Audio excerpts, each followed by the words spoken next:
কালকে যে পচা তরমুজটা ফেলে দিয়েছিলাম, সেই তরমুজ থেকে মনে হয় এতগুলো তরমুজের গাছ হয়েছে। টয়া, তোমরা মা ও মেয়ে অনেক ভালো, তাই তো তোমাদের ফেলে দেওয়া সেই পচা তরমুজ থেকে এই লাউ পুকুরে এতগুলো তরমুজ হয়েছে। এই লাউ বাগানের তরমুজগুলো কখনো শেষ হবে না। টয়া, আমি বাজারে যাচ্ছি রে মা। ঘরে যে রান্না করার মতো কিছুই নেই। তুই বাড়িতেই থাক, আমি ফেরার সময় তোর জন্য একটা চকলেট কিনে নিয়ে আসবো, কেমন? মা, তুমি বাজার করতে যাচ্ছ, আমাকেও তোমার সাথে করে নিয়ে যাও না মা। তোকে সাথে করে কিভাবে নেব বল? তুই তো আমার সাথে গেলেই এইটা ওইটা খাওয়ার জন্য বায়না করবি। আমার কাছে এখন বাড়তি কোনো টাকা নেই, আর তুই তো আমার সঙ্গে গেলেই বলতে থাকবি এইটা কিনে দাও ওইটা কিনে দাও। এত কিছু কিনে দেওয়ার মতো কোনো টাকাই যে আমার কাছে নেই রে মা। তুই বাড়িতেই থাক, সেটাই ভালো হবে। ও মামা, আমি এটা ওইটা কিনে দেওয়ার জন্য কোনো বায়না করব না। তুমি তোমার সঙ্গে করে আমাকে একটু নিয়ে যাও না মা। আমার যে বাড়িতে একা একা থাকতে একদম ভালো লাগে না। আমার কাছে যে টাকা আছে সেই টাকা দিয়ে তো ভালো মতো বাজারই করতে পারবো না রে মা। তুই কিন্তু কোনো কিছু খাওয়ার জন্য একদম বায়না ধরবি না। আমার কাছে এখন কোনো টাকা নেই। তাড়াতাড়ি চল, এখন দেরি হয়ে যাচ্ছে। এরপর টয়া ও তার মা বাজার করতে যায়। টয়ার মা যখন বাজার করছিল, তখন টয়া বাঘের দোকানের তরমুজগুলোর দিকে ড্যাব ড্যাব করে তাকিয়েছিল। ও মামা, দেখেছো পাশের দোকানের বাঘ মামা কি সুন্দর তরমুজ বিক্রি করছে। তরমুজগুলো দেখতে কত সুন্দর, কি সুন্দর ঘ্রাণও বের হয়েছে, তাই না মা? হ্যাঁ রে টয়া, তরমুজগুলো দেখতে খুব সুন্দর, একদম রসালো টাইপের মনে হচ্ছে। কিন্তু কি হয়েছে রে মা? ও মামা, তাহলে আমাকে একটা ছোট দেখে তরমুজ কিনে দাও না। ওই তরমুজগুলো দেখতে খুব লোভনীয় মনে হচ্ছে, আমার যে খুব করে খেতে ইচ্ছে করছে মা। আমার যে তরমুজ খাওয়ার জন্য খুব লোভ লাগছে, আমাকে একটা তরমুজ কিনে দাও না মা। টয়া, এই জন্যই আমি তোকে বলেছিলাম আমার সঙ্গে বাজারে আসতে না। কতবার করে বললাম আমার কাছে এত টাকা নেই এখন, তারপরও বারবার বায়না করেই যাচ্ছিস। আর এখন তরমুজের দাম যে অনেক টাকা, এত টাকা আমি কোথায় পাবো? এমনি বাজারে এসে সবজির যে দাম দেখছি, তাতে সবজি কিনা মুশকিল হয়ে যাবে। কিন্তু মা, আমার যে তরমুজ খাওয়ার জন্য মনটা ছুটে গিয়েছে, আমাকে ছোট্ট দেখে একটা তরমুজ কিনে দাও না মা। আচ্ছা ঠিক আছে, চল বাঘ মামাকে বাকিতে একটা তরমুজ দিতে বলি, যদি দেয় তাহলে কিনে দেব, আর নয়তো কিছুদিন পরে, বুঝলি? বাঘ মামা, আপনার দোকানের তরমুজগুলো দেখতে খুব সুন্দর লাগছে, মনে হচ্ছে কাটলে সেটা খুব লাল বের হবে আর খেতেও মজা হবে। তা বাঘ মামা, আমাকে বাকিতে একটা ছোট দেখে তরমুজ দিন না, আমি আপনাকে 2-3 দিন পরেই টাকাটা দিয়ে দেব। আরে শেফা, তরমুজ কিনতে এসেছিস, তাও আবার বাকিতে? বাকির নাম ফাঁকি। আমার দোকানে আমি বাকিতে কোনো তরমুজ বিক্রি করি না।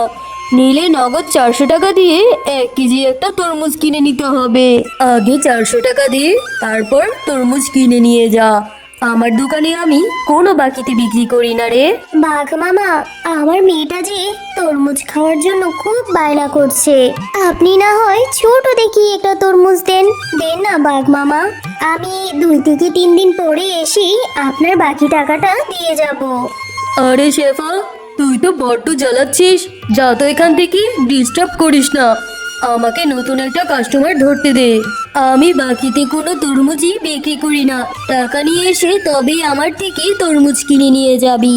আচ্ছা ঠিক আছে বাঘ মামা, একটা তরমুজের জন্য আপনি আমাকে কতই না কথা শোনালেন, অথচ আমার স্বামী বেঁচে থাকতে আপনাদের কতজনকে কত সাহায্য করেছে।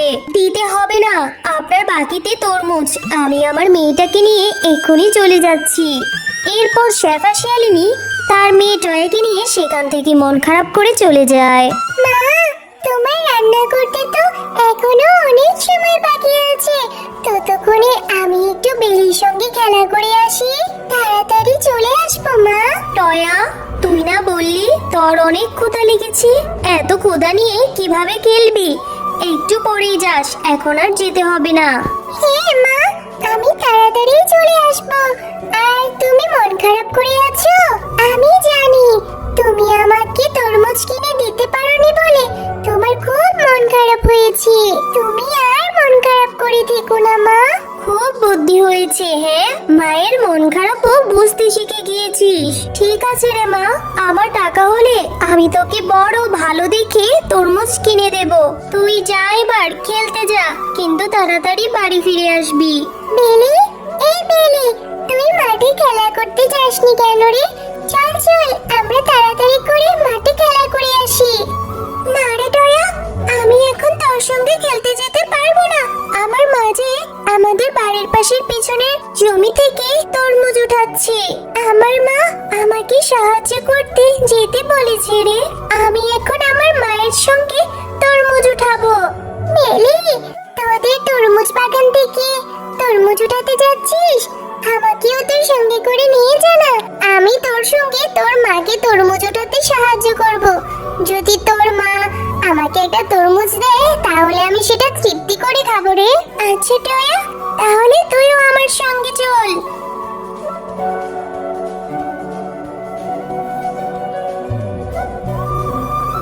মা, তোমার তরমুজ উঠানো কি হয়ে গিয়েছে? আর তরমুজগুলো কি পেকেছে? দাও তো আমাকে একটা তরমুজ, আমি খাবো। দেখো মা, আমি টয়াকে আমার সঙ্গে করে নিয়ে এসেছি। টয়াও নাকি তরমুজ খাবে। ওকেও একটা তরমুজ খেতে দাও না মা। আজ আর তরমুজ উঠাবো না রে বেলি, চল তাড়াতাড়ি বাড়ি চলে যাই। আমাকে আর তোর সাহায্য করতে হবে না। আর টয়াকে নাকি বলছিস তরমুজ দেওয়ার কথা? 1 কেজি তরমুজের দাম কত জানিস? 400 টাকা। টয়াকে ফ্রিতে কেন তরমুজ দিতে যাব বলতো? কাকিমা, তোমাদের তরমুজের জমিতে তো অনেক তরমুজ হয়েছে। ওখান থেকে না হয় আমাকে একটা তরমুজই খেতে দাও। টয়া, তোদের মতো ফকির মিসকিনদের নিয়ে আমি আর পারি না। আমার মেয়েটাকে ভুলিয়ে ভালিয়ে ঠিকই চলে এসেছিস তরমুজ খাওয়ার জন্য। আমি তোকে ফ্রিতে তরমুজ দিতে পারবো না, যা এখান থেকে। মা, আমাদের জমিতে তো অনেক তরমুজ হয়েছে। আর তুমি টয়ার সঙ্গে এরকম ভাবে কেন কথা বলছো?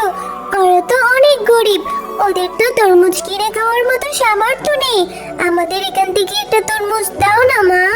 আচ্ছা ঠিক আছে রে মা, তুই যেহেতু এত করে বলছিস তাহলে আমি একে কিভাবে ফিরিয়ে দেই। এই টয়া, এই দেখ, আমার পাশে একটা তরমুজ পড়ে আছে। এই তরমুজটা কাটলে দেখতে পাবি কিছু অংশ পচা, আবার কিছু অংশ ভালো আছে। ভালো অংশটুকু খেয়ে পচা অংশটুকু ফেলে দিস, কেমন? ঠিক আছে কাকিমা, আমি এই তরমুজটা নিয়ে বাড়িতে চলে যাব। তরমুজটা কেটে ওখান থেকে যদি কিছু ভালো অংশ বের হয় তাহলে আমি সেই অংশটুকু তৃপ্তি করে খাবো। এরপর টয়া সেই পচা তরমুজটা নিয়ে তাদের বাড়িতে চলে যায়। ওমা দেখো, বেলির মা আমাকে কত বড় একটা তরমুজ দিয়েছে। ওদের তরমুজের জমিতে না অনেক তরমুজ হয়েছে। মা, উপরের অংশটুকু নাকি পচা আর নিচে নাকি ভালো অংশ আছে। আমাকে এই তরমুজটা কেটে দাও না মা, আমি বসে বসে খাবো।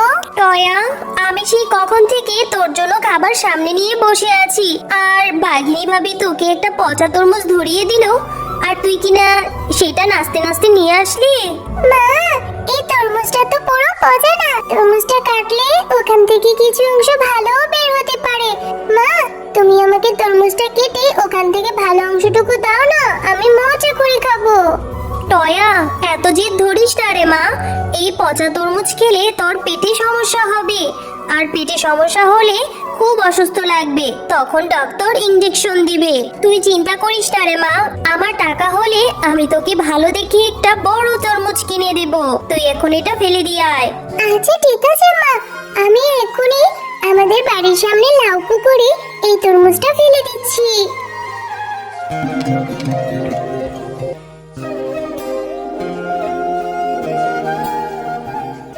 কি রে টয়া মা, এত রাত হয়েছে এখনো ঘুমাসনি?